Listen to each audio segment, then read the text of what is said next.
அருமுகனை வேண்டி ஆராதனை செய்தார். முருகா முருகா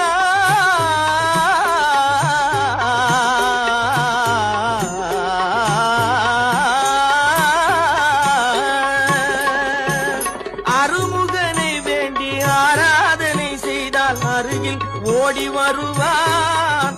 அன்பு பெருகி அருள் புரிவான். அந்த கருணை உருவான குருபரன் என்றுமே கைவிடாமல் ஆளுவான். அப்பன் முருகனை கூப்பிட்டு